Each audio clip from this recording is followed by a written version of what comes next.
This week, we welcome back author Gerald Brennan, who has just released another alternative history book called Alone on the Moon, a Soviet Lunar Odyssey. Yep, and it's another in his Altered Space series, and this time he has put Alexei Leonov on the moon in May 1970.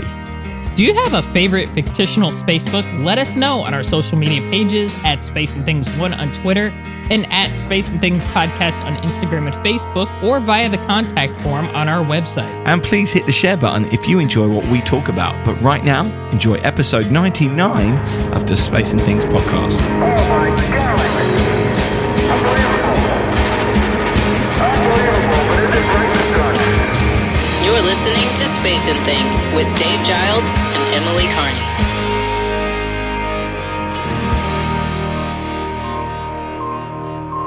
I'm Emily Carney. And I'm Dave Giles, and welcome to episode 99 of the Space and Things podcast. How you doing, Emily? I'm doing great. I can't believe it's episode 99. This is insane to me. Like, wow, I can't believe it's been almost 2 years. It feels like yesterday that we started this, didn't it? Yeah, it doesn't seem that long ago at all. It's just very strange. Like, it's surreal, but it's good. It's a good feeling. So yeah, I'm very excited, and I'm very excited about what we'll see on next week's show. Yeah, me too. Who knows? Who knows? Literally, yeah. Who knows? Literally, who knows? Emily, I just want to say, I've read this article that you put up this week, and it's one of my favorite articles you've ever written. It was called Rattled by the Rush, Secrets and Lies on For All Mankind's Mars. Obviously, it contains spoilers for this season's For All Mankind, but I like the way you connected that with what happened in real life and showed the parallels of progress that existed socially, even though the technology progresses are so drastically different. Yeah, I love the new season of For All Mankind. The last episode, episode 6, I'm not going to try to provide any big spoilers for those of you who haven't seen it yet, but it really delves into, we have all this progress, we got people on Mars, but socially things are still very much behind. People are not as socially progressive as you would think. By that point, it got me to thinking, the 90s really weren't as socially progressive as we thought they were back then. Like, absolutely.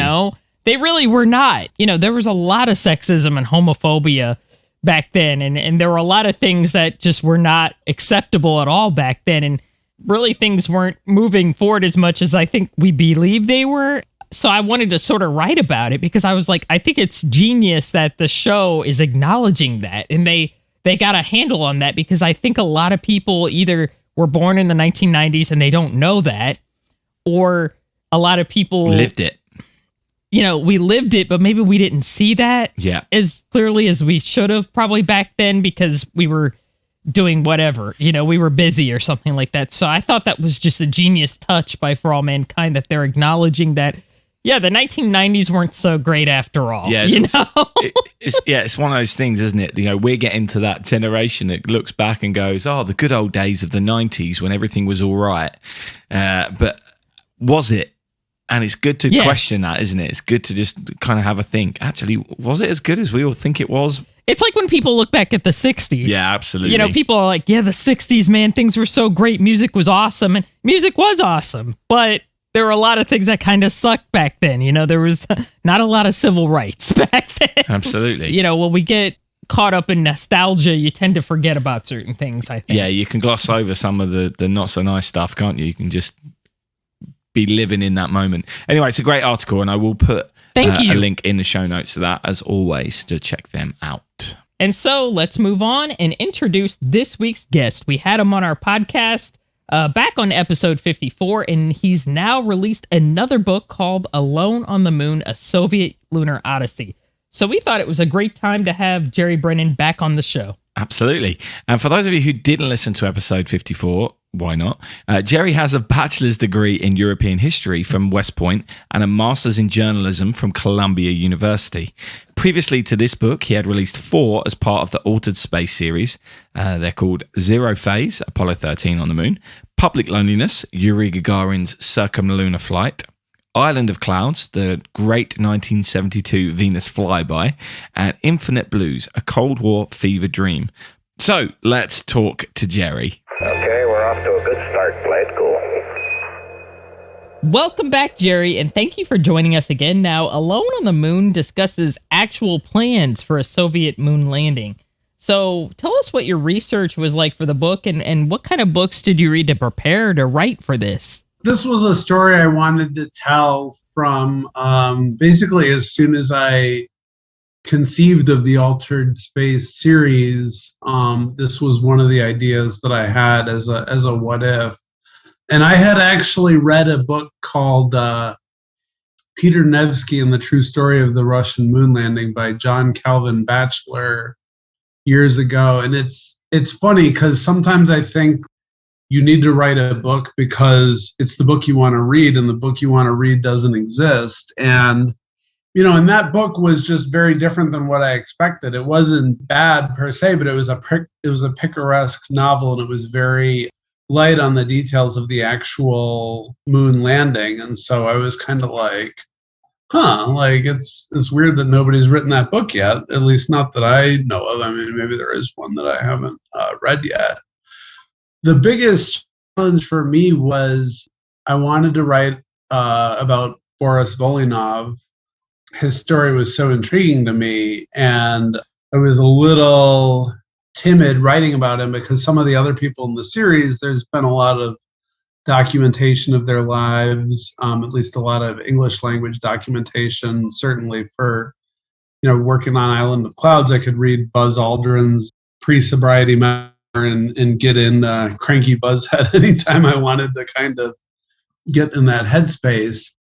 I did some research, and I realized that Bert Wies had done some interviews of Volynov back in the 2000s. And, I was able to get in touch with him via Francis French and was able to get some interviews. And he kind of told me, like, I don't know if you should write about Volynov because he's kind of a little cranky pants or whatever.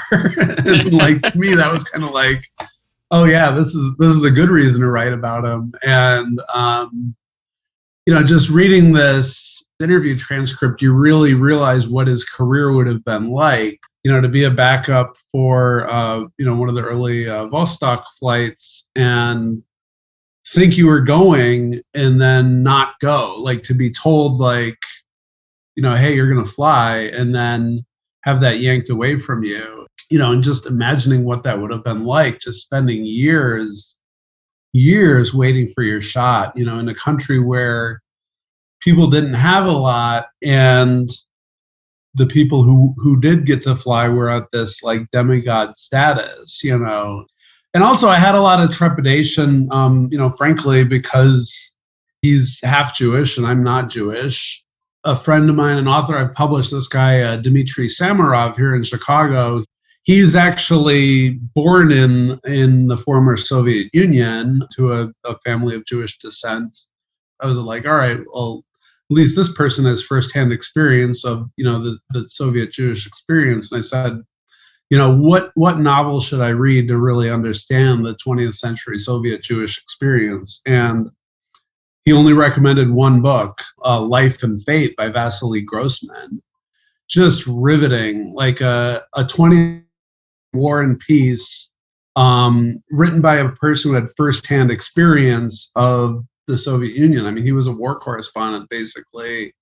You just saw how like living in that environment would fuel that suspicion that you might have, and just that always kind of wondering when people are whispering, like, are they talking about me? Is my career on the rocks because of, something I did or didn't do? And, I felt like hopefully that was a good way to get into that headspace and write that convincingly. So.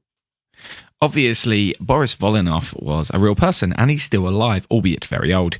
I'm wondering, do you ever worry about the reaction of the real people you place in your fictional stories?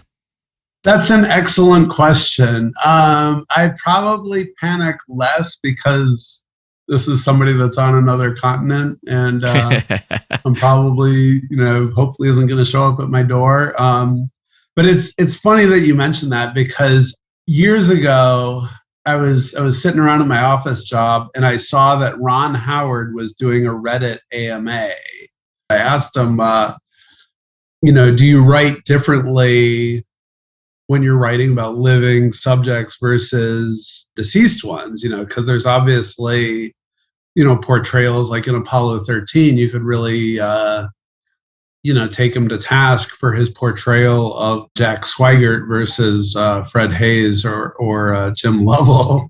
And he basically said that to him, it was like most important to get ideas across rather than necessarily staying true to every character detail, which I thought was kind of an interesting answer. But yeah, I feel a little more need to be faithful to the people, in part just because it's the constraint that makes for better art. I think if you're making up people, it's easy to create, fantastic superheroes, that do all the right things and say all the right things and they never make mistakes. I'd much rather have the constraints of, dealing with somebody who is cranky at times, who had, possibly some gripes about his career and how things had progressed, or, interpersonal gripes and whatnot. I'd much rather have that realism because, frankly, astronauts are people, cosmonauts are people. It definitely makes it more readable, that's for sure. From the opening page, you feel that. Thanks. Yeah, I felt like this is kind of an off topic, but I felt like, just reading the first pages, I was like, I can relate to this dude. Like, this guy feels like a real person versus like a hero, I'm the greatest hero of all time. I don't know.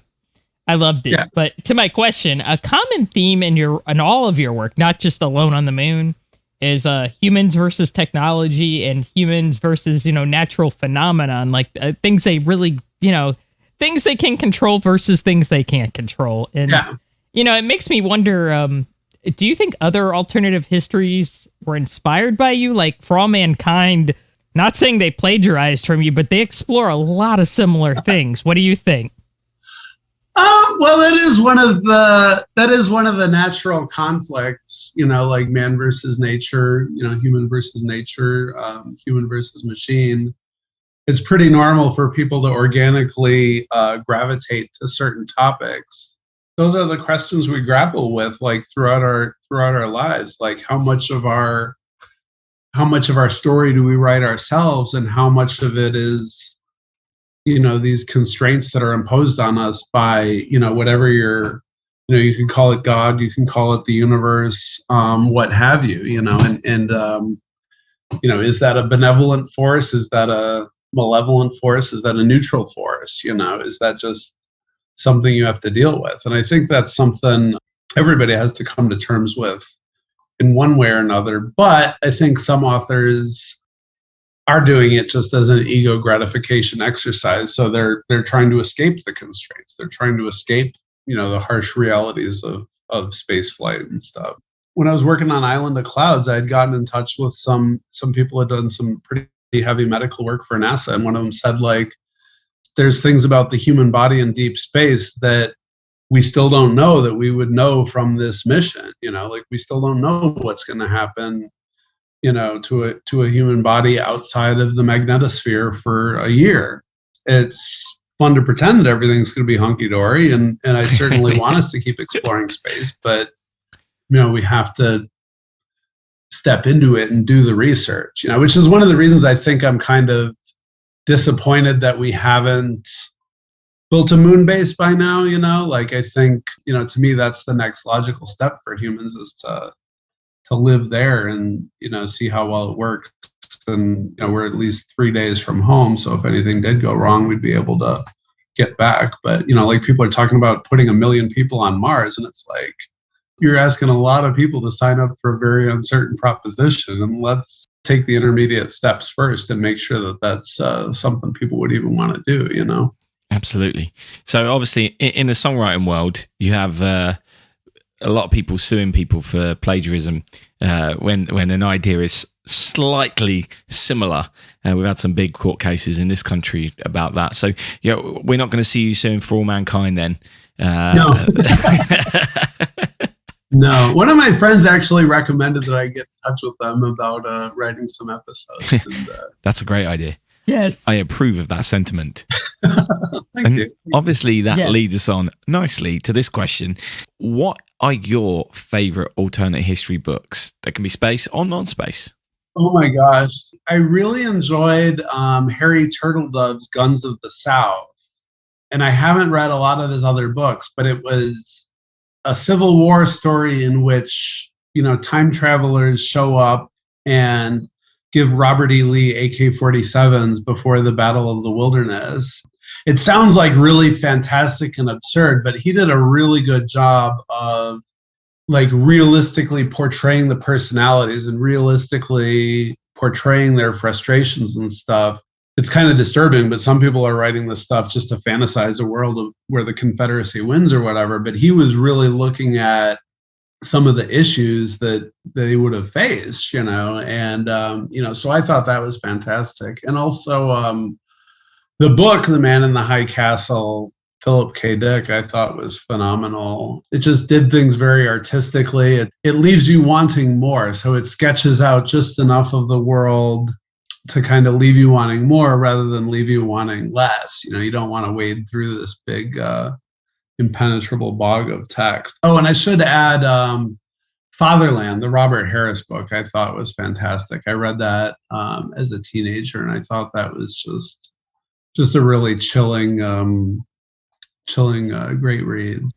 Okay, so in Alone on the Moon, you killed 2 American space legends, which you also killed somebody really important, Island of Clouds as well. So I'm just wondering, for my own selfishness, was the vision Leonov had on the moon in Alone on the Moon in the book, was that real, or is that open to our interpretation?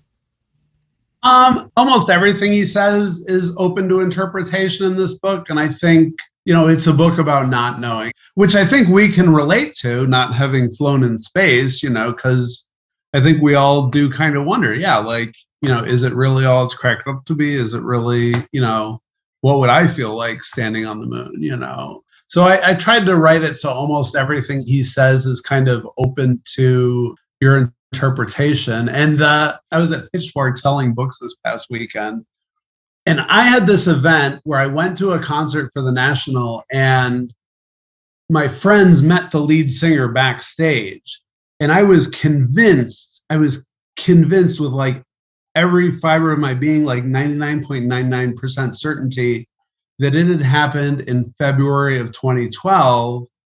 And this person was telling me it was in December of 2011. So like only a 3-month difference, but it had a big impact on my personal life and what was happening at the time. And like, I looked up, it was one of those like, Berenstain versus Berenstein moments where you feel like you've quantum tunneled through to the alternate universe, where it was like I looked up the concert dates, and like, sure enough, it was like December of 2011 that the National played that venue, and they didn't play in February, so I just kind of love that notion of, how real is my past? Like how real is my memory? Like, did I miss a step somewhere along the way, or is my memory just flawed, Yeah, I love that quality about the book, because I'm reading it, and part of me is like, I feel like I'm having a fever or something, because I'm like, did that really happen, or did he imagine it? And it's never really answered. Either you accept it happened or you didn't, I guess. I don't know.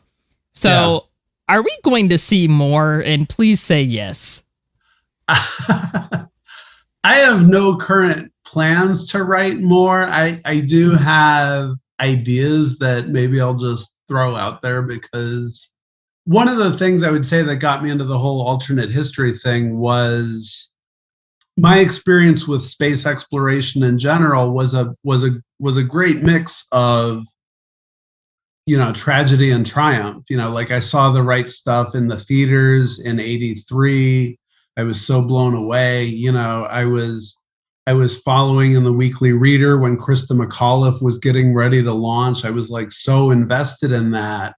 I still get goosebumps talking about it, but Challenger was the first, world event that I could remember where I was and what happened. And I can still remember the principal, coming on the intercom. And it was the first time I ever heard an adult at a loss for words. Like, how do I explain this? Like this launch that you guys were all hyped up for, it went wrong and everybody's gone. That's one of those stories that really forms your take on how the world works.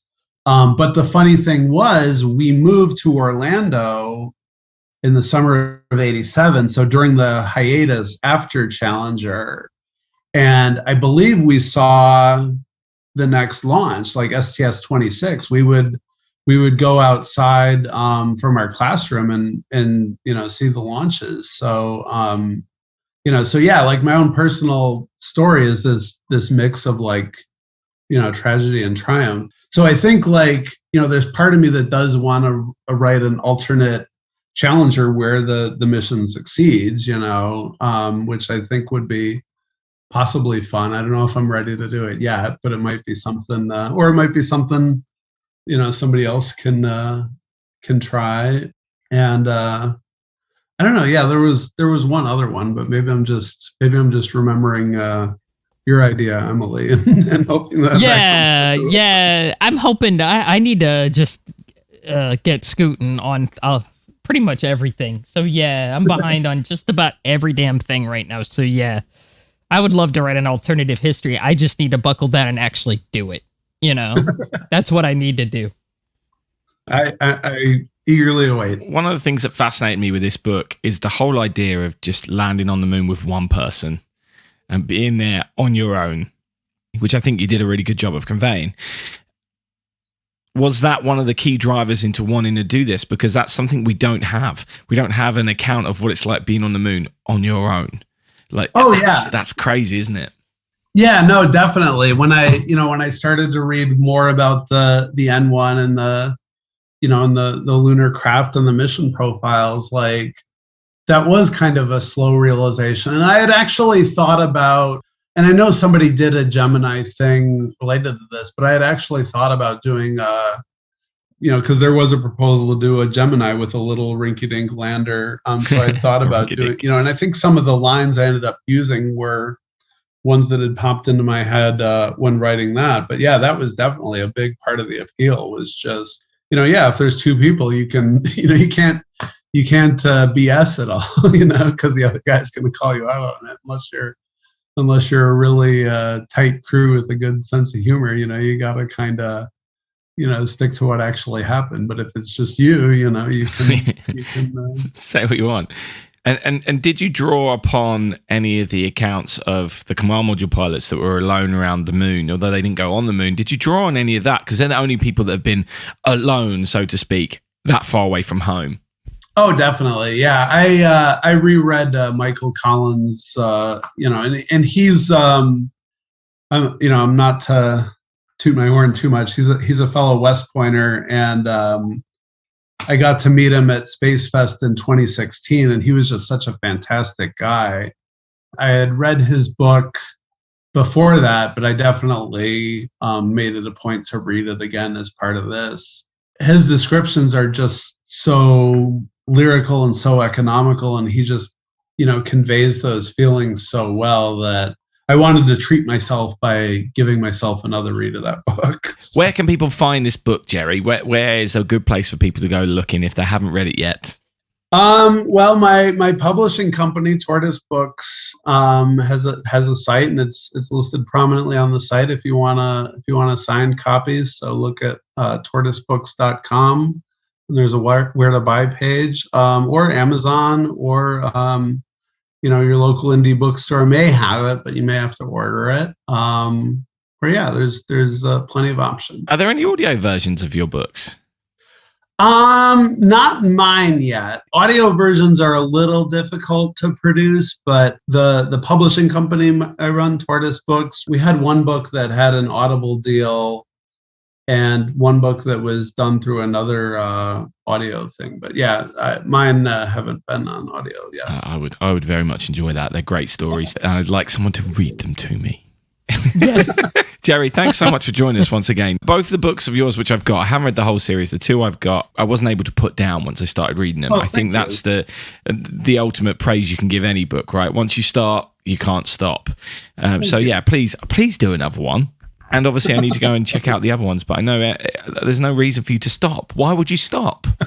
You're clearly good at this. Why did Jerry Seinfeld stop after season 9 of Seinfeld? Like that was one of the best seasons, but he didn't want to go out on a high. Yeah, I suppose there's always that, isn't there? Always, there's always that. Anyway, Jerry, thank you very much for joining us. It's been great. Thank you, guys. This was fantastic and really enjoyed it. Beautiful view. Isn't that something?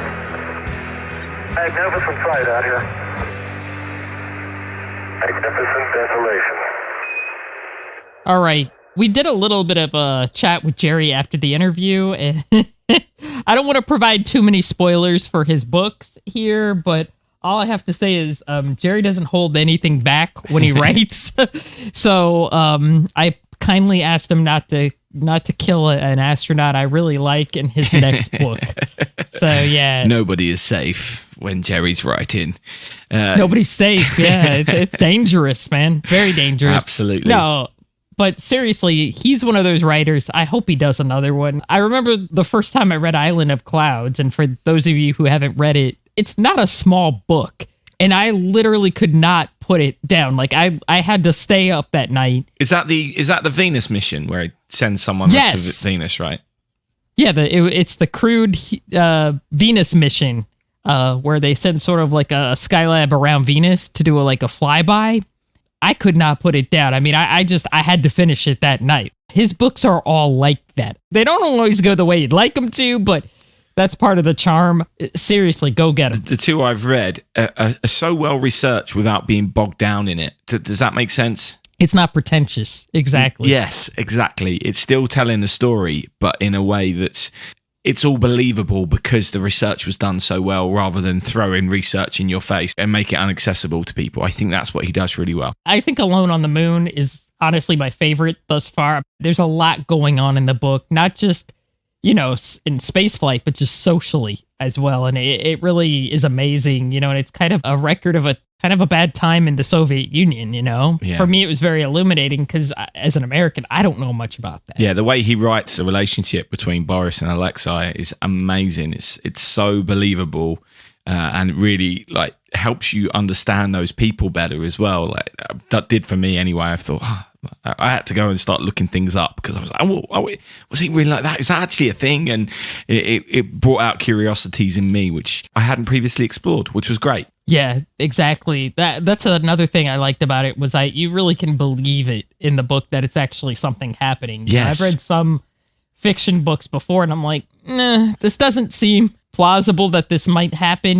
There were some moments I'm going to get torn up for this. There were some moments in the first season of For All Mankind where I was like, I don't believe this. This isn't true to the character. Yeah, I loved the show, but there were still a couple moments where I was like, I don't know if this would have happened in real life. But with his books, you can completely believe, okay, this would have actually probably taken place back then. Yeah, for sure. And as always, you can watch that full interview with Jerry unedited on our Patreon page, patreon.com/Space and Things. We have no intention of competing with the professionals, believe me.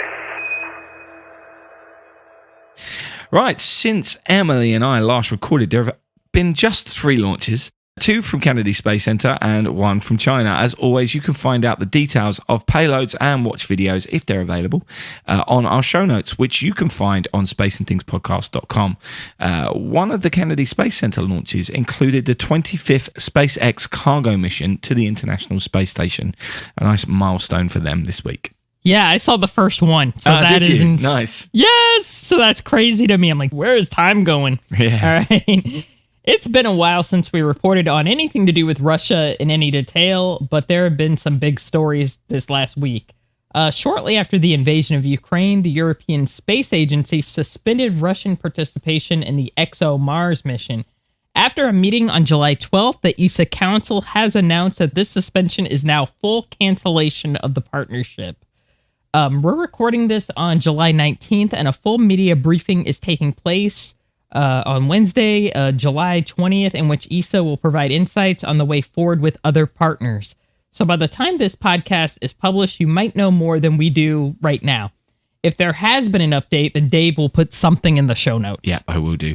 In other Russian news, the controversial leader of Roscosmos, Dmitry Rogozin, has been ousted from his position by Vladimir Putin, and Putin has put the Deputy Prime Minister, Yuri Borisov, in charge. It's currently unclear how the appointment will affect things going forward, but this caught me by surprise. On the same day, NASA announced it had signed a deal with Roscosmos to exchange seats on craft traveling to and from the International Space Station. The first cosmonaut to fly on a SpaceX Dragon will be Anna Kikina, who will fly on Crew 5, scheduled for this September. This has been in the works for a while, but now it's all official and signed off. And of course, we can only speculate at the timing of these announcements. It's pretty bizarre that it happened on the same day. But I don't know what to make of this. There's rumors that Rogozin is going to become Putin's chief of staff, so I don't know if that's a promotion or what, but it's very odd. He's been a very strange character this last year. Yeah, he's been very vocal on Twitter as well. I guess we'll see what unfolds.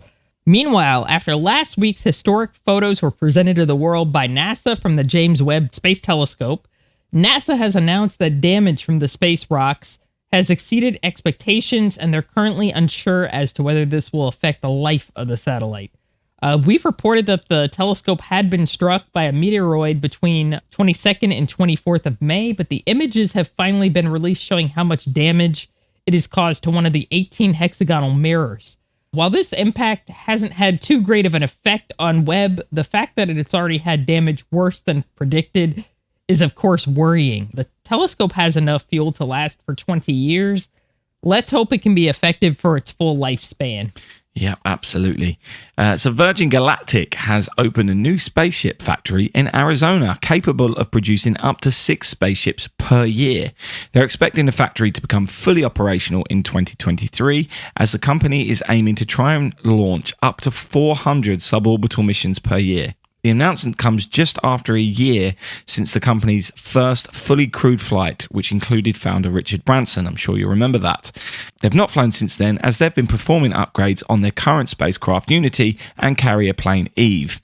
A ticket to fly currently costs $450,000, and apparently there are 800 people on the waiting list. Pretty crazy. The next flight is currently scheduled for early 2023. Yeah, let me get out my credit card and try to buy one of those tickets. Yeah. I don't have any credit card with near enough. I don't want people to hear this, think Emily's got that money. Like, no, I don't have anywhere near that much. Oh my God. And speaking of money, on July 26th, Sotheby's will be auctioning some personal items of Buzz Aldrin, including some objects flown on his 2 space flights, Gemini 12 and Apollo 11.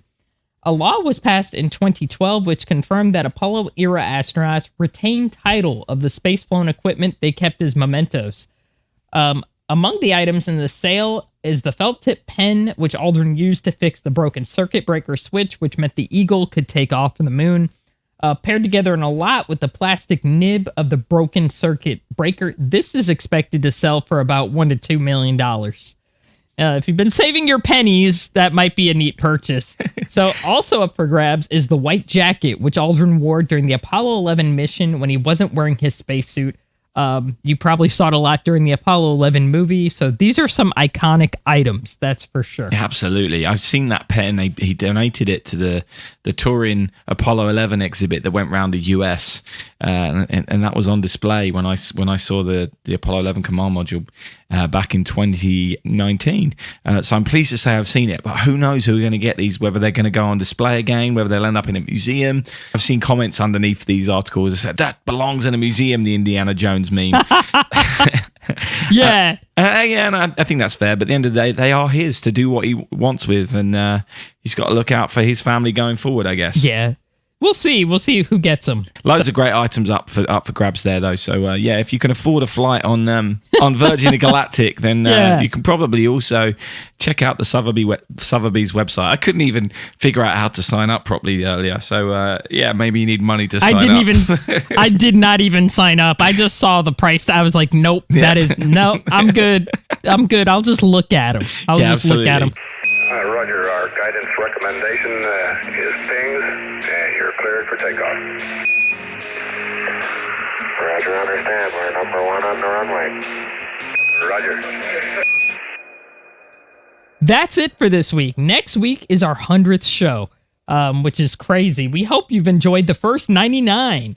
We always encourage you to get in contact, and our chief meme officer, Todd, got in contact last week with his thoughts on the James Webb photos. He said, for every telescope aimed towards space, 10 are aimed at Earth. Think about how much more we would see if we spied on the universe instead of our neighbors. Yeah. That one's really got me thinking. When he sent me that, I was like, interesting. It's true. Although, obviously, a lot of our telescopes pointing at the Earth aren't spying on us, but still. But there's still a lot of them spying on us. Yeah. Still quite a too few. many, right? More than I would like. Absolutely. Yeah. Right, so don't forget, in space, no one can hear you stream. Space and Things has been brought to you by And Things Productions.